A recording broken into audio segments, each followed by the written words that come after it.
Hi friends, Jassie വേൾഡിൻ്റെ ഇന്നത്തെ വീഡിയോയിൽ പൊടിയൊന്നും തട്ടാതെ പെട്ടെന്ന് എങ്ങനെ നമുക്ക് നൈസ് പത്തി തയ്യാറാക്കാവുന്ന റെസിപ്പി ആയിട്ടാണ് വന്നിട്ടുള്ളത്. അപ്പം നമുക്ക് വീഡിയോ കാണാം.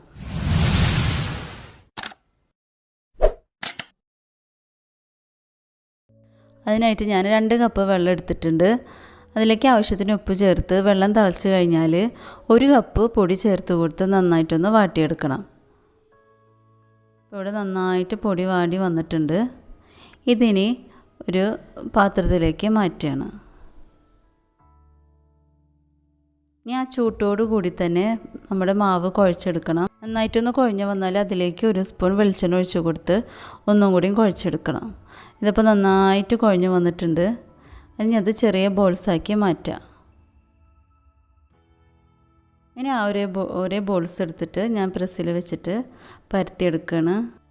ഇനി ഇത് നന്നായി ചൂടായിരിക്കുന്ന പാനിലേക്ക് ഇട്ട് കൊടുക്കുക. പത്തിരി ഇട്ട് 1 സെക്കൻഡ് കഴിഞ്ഞതിന് ശേഷം അപ്പുറത്തേക്ക് മറിച്ചിട്ട് കൊടുക്കണം. ഇതുപോലെ ഞാൻ എല്ലാ ബോൾസും പരത്തിയിട്ട് ഇതിലേക്ക് ഇട്ട് കൊടുക്കുന്നുണ്ട്. ഇനി ഒരു ഭാഗം മുരിഞ്ഞു കഴിഞ്ഞാൽ ഇത് പൊള്ളപ്പിക്കാനായിട്ട് തിരിച്ചിട്ട് കൊടുക്കുക. ഇപ്പോൾ നമ്മുടെ പത്തിരി ഇവിടെ പൊള്ളച്ച് വരുന്നുണ്ട്. ഇത് പൊടിയൊന്നും തട്ടേണ്ട ആവശ്യമില്ല. നമ്മൾ നേരം വൈകി 5 ദിവസങ്ങളിലൊക്കെ പെട്ടെന്ന് തന്നെ തയ്യാറാക്കാൻ പറ്റുന്ന വളരെ നൈസായിട്ടുള്ള പത്തിരിയാണ്. പത്തിരിയിൽ കുറച്ച് തേങ്ങാപ്പാലൊക്കെ ഒഴിച്ച് ഞാൻ ഇന്നലെ ഉണ്ടാക്കിയ കോഴിമുട്ടകളുടെ കൂടെ കൂട്ടി കഴിക്കാൻ വളരെ ടേസ്റ്റാണ്. ഞാനിപ്പോൾ ഈ പത്തിരി ഒരു പ്ലേറ്റിലേക്ക് മാറ്റിയിട്ടുണ്ട്. ഇത് വളരെ സോഫ്റ്റും നൈസുമാണ്. നിങ്ങൾ തീർച്ചയായിട്ടും ട്രൈ ചെയ്ത് നോക്കണം. ഇഷ്ടപ്പെട്ട് കഴിഞ്ഞാൽ ലൈക്ക് ചെയ്യാനും ഷെയർ ചെയ്യാനും മറക്കരുത്.